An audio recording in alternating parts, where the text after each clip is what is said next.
사랑하는 성도 여러분, 살갗에와 닿는 날씨 흐름이 아리는 그 피부적인 감각도 느낍니다.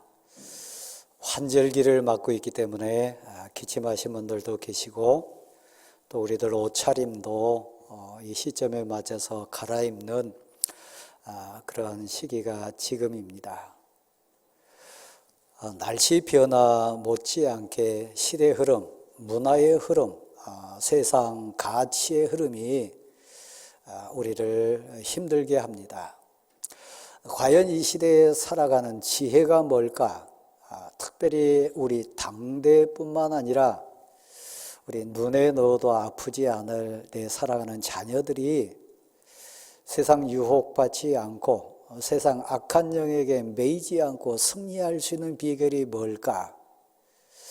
그래서 우리들 눈에 눈물이 있고 우리 가슴에 기도가 깊어집니다. 저는 여러분 앞에 설교자로 교회 지도자로서 섰습니다.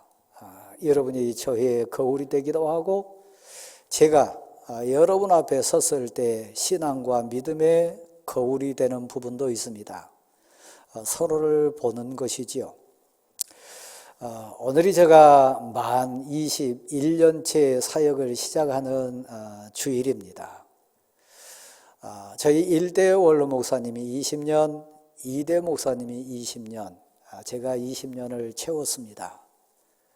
사역자로서 선대 목회자들과 성도들 앞에 섰을 때 설교자인 저는 여러분이 이해할 수 없는 또 다른 관점에 부담이 좀 있었습니다. 1대 목사님이 20년 사역하셨고 2대 목사님이 20년 사역했는데 나같이 부족한 목사가 과연 20년 채울 수 있을까?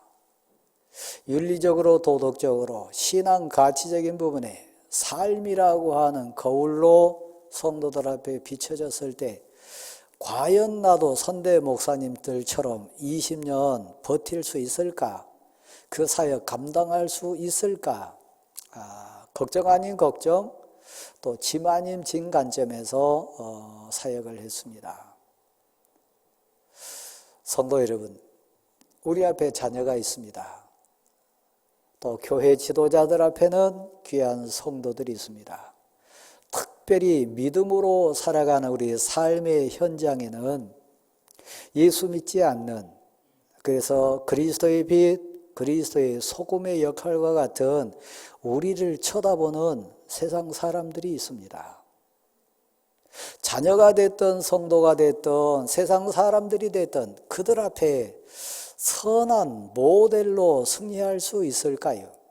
내가 만난 예수 그리스도, 내가 체험한 생명의 은혜, 내가 생명을 걸고라서도 증거하고 간증할 수 있는 믿음의 역사, 내 가슴에 뜨겁게 요동치고 있는가? 깊어지는 가을녘에 서서 우리가 한번 생각해 봐야 될 부분입니다. 오늘 본문 내용도 그런 차원에서 한번 보기 원하는데, 에레미야는 우리가 알듯이 눈물의 선지자 역할을 많이 했습니다. 울 수밖에 없어서요. 시대 상황이 그렇고 그가 사역자로선 그 앞에 선 이스라엘과 유다 인생들이 불순종의 길로 한없이 갔어요. 아무리 설교해도, 아무리 권해도, 아무리 외쳐도, 아무리 절규해도 그들은 변하지 않았습니다. 돌아오지 않았습니다. 슬퍼서요. 사역자로 부르시고 사명 주신 하나님 앞에 섰을 때도 부끄럽고 죄송스러웠을 뿐만 아니라 내 앞에 선 이들은 왜 변하지 않을까? 내 삶은 왜 이들에게 교훈이 되고 모델이 되고 진정 표대와 나침반이 돼가지고 내 인생을 온전히 따라오는 성도들은 없을까? 사명자로서 그 앞에 선 인생들 앞에 많이 부끄럽습니다. 그래서 또 울고 거기다 더 진한 아픔의 눈물이 있었는데 그게 뭐냐면 동족이 끌려가요. 동족이 욕을 당해요. 더 저리고 슬프고 아픈 것은 하나님의 사람인데, 우리 하나님 믿는 민족인데, 저 이방 민족에게, 믿지 않는 저 세상 사람들에게 사정없이 내 부끄러움과 올바르지 못한 신앙 생활 때문에 영원하신 하나님께 욕이 돌아갔어요. 하나님께 정말 부끄러운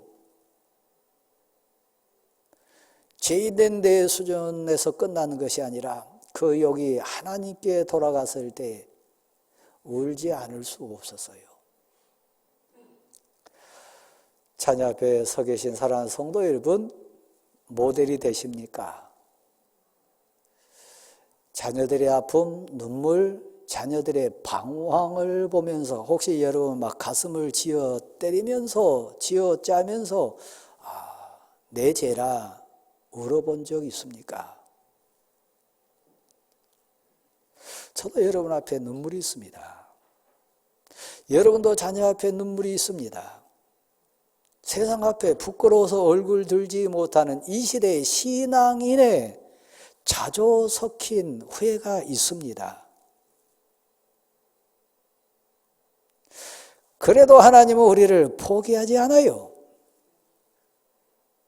그래도 하나님은 우리를 향한 사랑을 거둬들이지 않습니다. 오늘 본문에 보면 끊임없이 그 시대에 맞게 그 상황에 따라 하나님의 선지자들을 보냈습니다.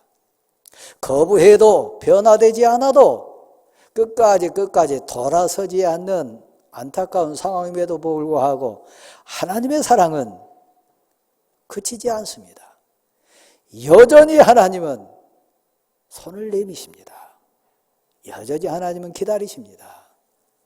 그리고 오늘 본문에 눈물의 선지자된 에레미야를 통해서 극단적인 조치를 취하는데 한 가문의 모델을 제시하면서 안타까운 하나님의 마음을 대신 에레미야 입술을 통해 가지고 토로하신 장면이 나옵니다. 성도 여러분, 혹시 삶에 지금 실패하셨다고 생각합니까? 혹시 힘으로도 능으로도 안 된 한계 상황 앞에서 눈물이 혹시 있습니까? 나와 관련된 것 말고 혹이라도 여러분 자녀나 여러분 가족이나 여러분 사랑한 자에게 닥친 환난과 고난 때문에 이 시대에 에레미야가 돼가지고 뜨거운 눈물 흘린 분 계십니까? 그 눈물이 있는 한 하나님은 여러분을 포기하지 않습니다. 하나님은 여전히 아무리 선지자를 보내고 또 보내가지고 권고해도 돌아오지 않는 유대와 이스라엘 민족 앞에 심지어는 독생자인 예수님까지 보내시면서 우리를 포기하지 않습니다. 여러분을 포기하지 않습니다. 이 땅에 오신 예수 그리스도 생명을 내놓고 슬프게 울부짖는 하나님 왜 나를 버리십니까? 통곡하면서도 그 가슴에 있는 우리를 당신을 포기하지 않습니다. 사랑이지요. 그러면서 오늘 주제는 순종입니다. 순종은 하나님의 뜻을 이루고요. 순종은 사람을 변화시키고요. 순종은 민족을 살립니다. 참된 순종은 인류를 구원하는 역사뿐만 아니라 우리 가족을 구하고 영혼을 구합니다. 가짜 순종 말고요. 진정 하나님을 사랑하고 진실로 하나님을 믿고 그 하나님을 신뢰하고 그 하나님의 은혜와 사랑을 온전히 고백하는 참된 순종은 단 사람에게 그친 것이 아니라 나와 관련된 사람들을 하나님 앞으로 인도하게 되어 있습니다. 우리 주님 순종 인류를 구원하셨고, 오늘 본문에 등장하는 요나답이라고 하는 하나님의 사람 레갑 족속의 후손, 그 조상들의 진실된 순종, 그리고 그 인생 모델을 보면서 그 가문이 믿음에 순종했을 때 그들 생명이 살아납니다. 그리고 배신하고 방황하고 있는 예루살렘 중심한 유대 민족과 이스라엘 민족들을 살리는 모델로 오늘 본문에 등장합니다. 저를 보실래요? 제가 여러분에게 눈물 흘리면서 고백할 수밖에 없는 것, 제 삶이 여러분 봤을 때 하나님 앞에 온전히 순종자가 되지 못해서요. 그 순종으로 하나님을 감동시키고 제 자신이 진정 자유하고 평안하고 제 앞에 있는 성도들 삶에 오늘 본문에 등장하는 요나답이나 레갑 족속과 같은 그 참된 순종이 없어서요.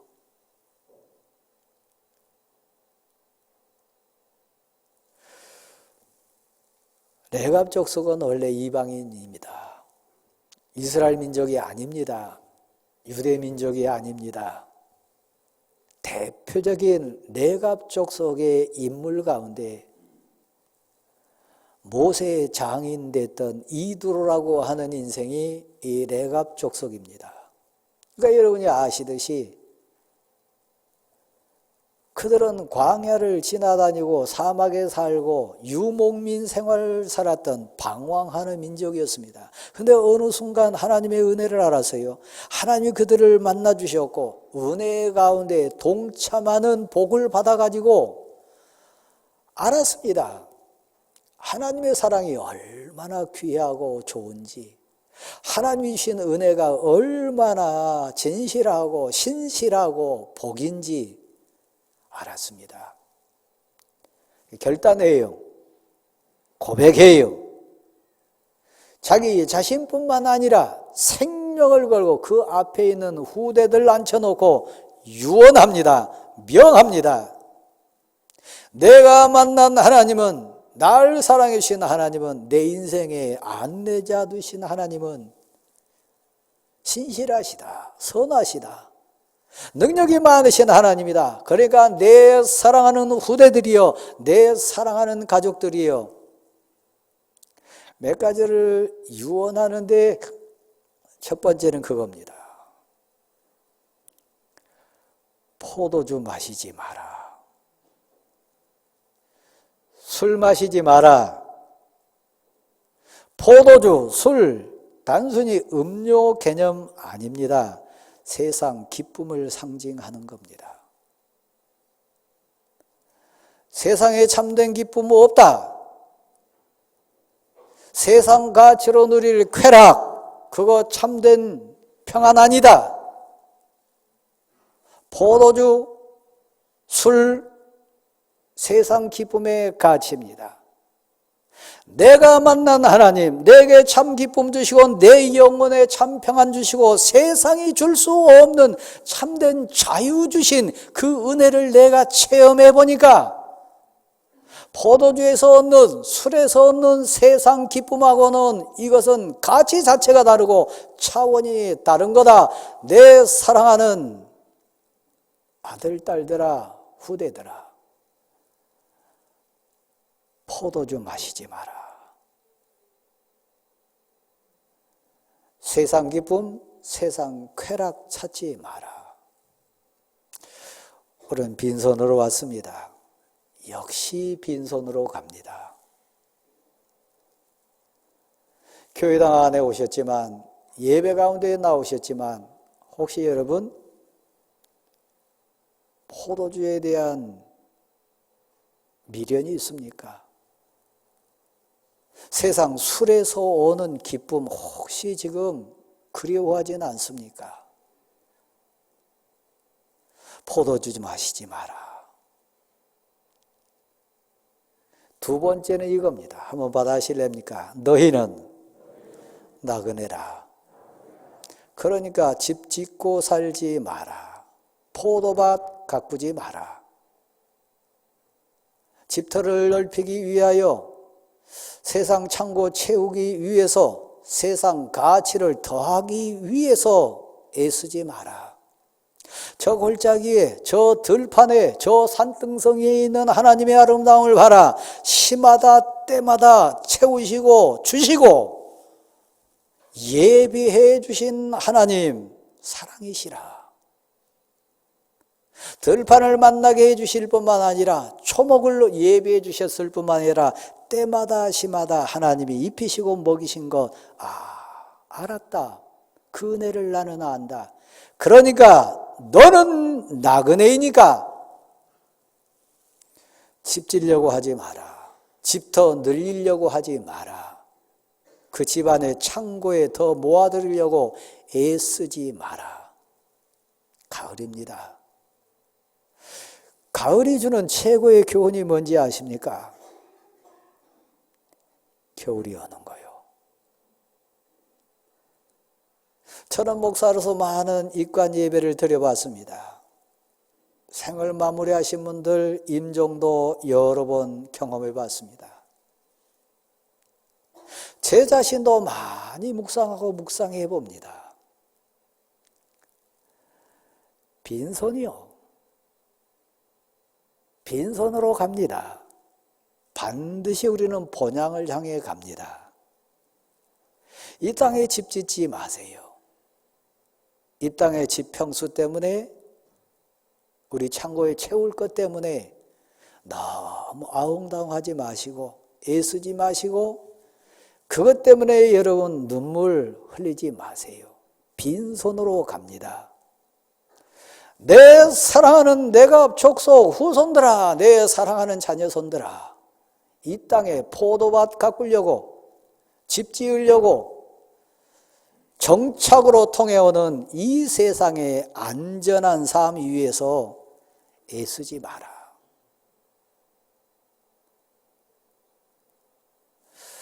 저를 보세요.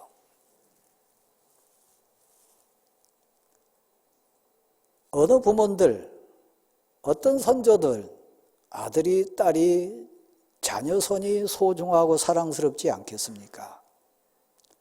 내가 요나답이 깨달은 하나님과의 관계, 복 주신 하나님의 은혜, 인생의 선한 목자 되시고 예비하시고 은혜로 함께 하신 하나님의 은혜를 체험하고 아는 자는 인생을 아는 자예요.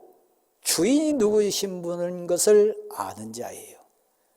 이 세상 창고 채우는데, 이 세상 집 평수 늘리는데, 이 세상 포도밭 가꾸는데 인생 본질을 허비하지 않습니다. 당신의 아들은 아들 인생 살 거예요. 당신의 딸들은 그 시대의 흐름에 살 거예요. 그러니까 너무 많이 남기시려고, 너무 많이 물질적인 거 주려고 하지 마세요. 돈 때문에, 물질 때문에 형제간 싸우는 가족들 얼마나 많습니까? 교회 안에도요, 성도들 가운데도요. 절 다시 한번 보세요. 우리 나그네입니다. 포도밭 만들지 마세요.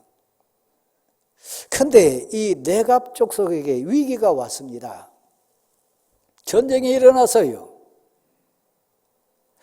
느부갓네살이라고 하는 저 아시리아 왕을 통해서 할 수밖에 없는 상황이 왔습니다. 그들은 유목민으로서 장막 인생으로 쭉 살았던 인생들인데 어쩔 수 없이 예루살렘 안으로 도망올 수밖에 없었어요. 예루살렘 성전 인생의, 예루살렘 성읍 인생의 삶을 맛본 겁니다. 평생을 대대로 들판 지나다니면서 초목 따라다니는 유랑민족이었는데 안정적인 예루살렘 성읍의 삶을 맛봤어요. 여러분 아들 가운데, 여러분 딸 가운데 명분이 뚜렷하고 설득력이 있고 지식이 있고 세상 가치로 무장한 아들, 딸들 혹시 있지 않습니까? 다 설명이 됩니까? 다 설득이 됩니까? 그런 가운데 그들이 진정 여러분에게 순종합니까? 여러분 아들, 딸이나 여러분 자녀손이나 시대의 흐름 속에 민감하게 살아가는 레갑 후손의 자녀손들이라 못할 게 있습니까? 예루살렘에 살아보니까 성은 문화에 적응해 보니까 세상 맛을 보니까 세상 문화의 기쁨에 발을 들여보니까 좋았지 않겠어요? 그들 가운데 시대 흐름을 다 놓쳤을까요? 아니요. 아버지를 향하여 어머니를 향하여 지금 시대 흐름이 어떤데 그 옛적에 고리타분한 얘기하냐고 10년 전하고 지금하고 같냐고 우리 선대하고 우리 당대하고 같냐고 반발하는 아들, 딸은 없었을까요? 명분 내세우면서 논리 내세우면서 세상 지식을 주장하면서 어머니, 아버지를 꺾으려고 했던 자녀손들은 없을까요?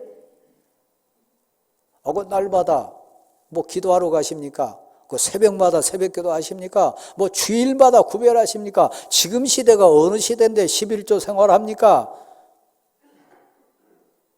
교회 생활 적당히 하시지요. 말한 여러분의 후대 없나요? 아마 가슴 아리고 쓰리게 지금 부끄러워서 얼굴 못 드신 분 많이 계실 거예요. 힘으로도 안 돼요. 능으로도 안 돼요. 근데 그 인생의 여정이 여러분의 아들 당대만 그럴까요? 내가 후손에게는 없었을까요? 있었어요.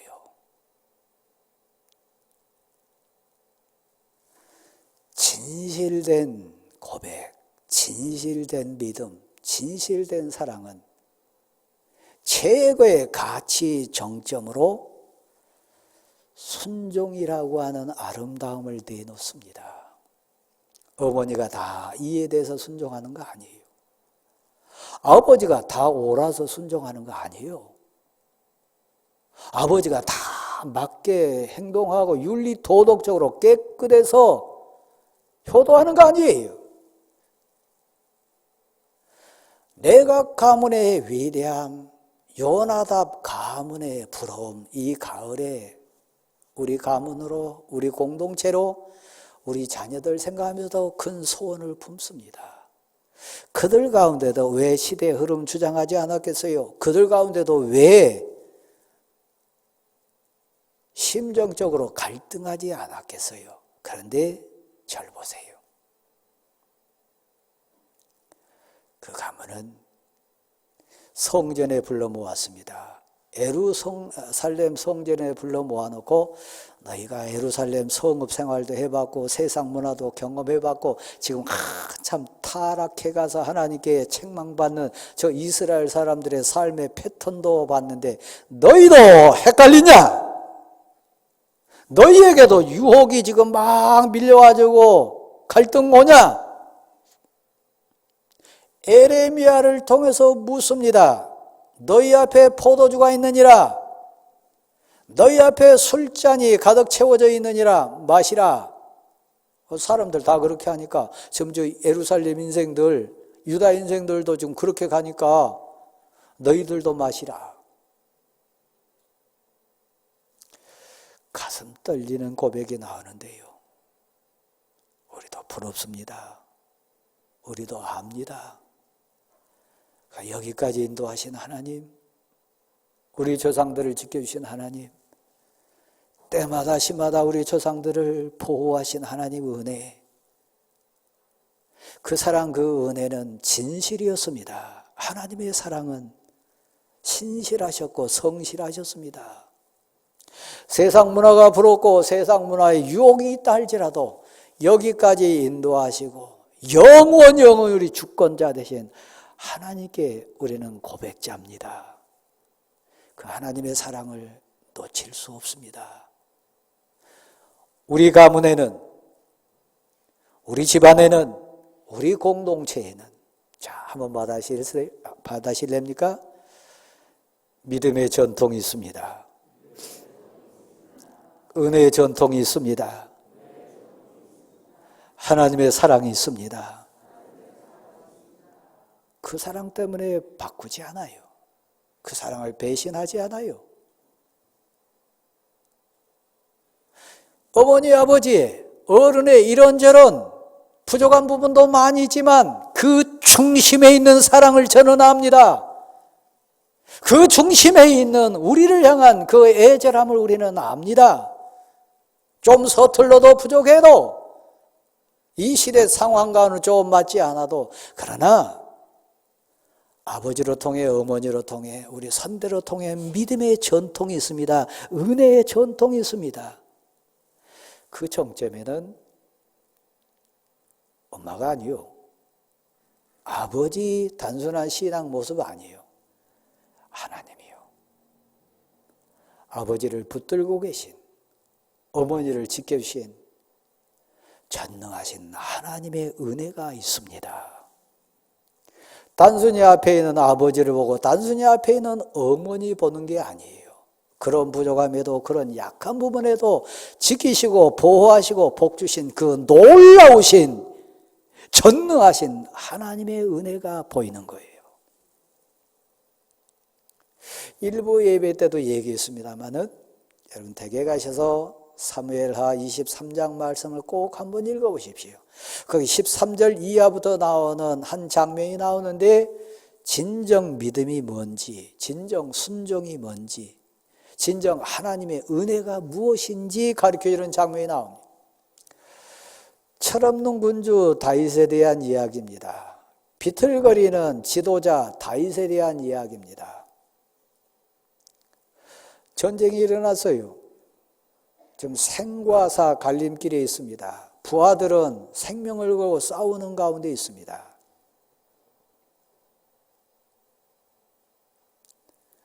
왕으로 있는 다윗 철없이 처신을 합니다.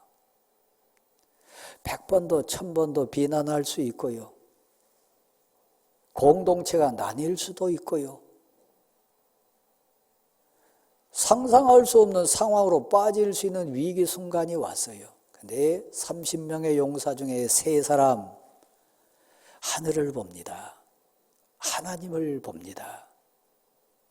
하나님은 전능하십니다. 하나님은 신실하십니다. 하나님은 우리 왕 다윗을 100번도 1000번도 변화시킬 수 있는 은혜의 하나님입니다. 지금은 방황하고 있고 지금은 철없는 왕이지만 하나님이 보내신 분 다윗입니다.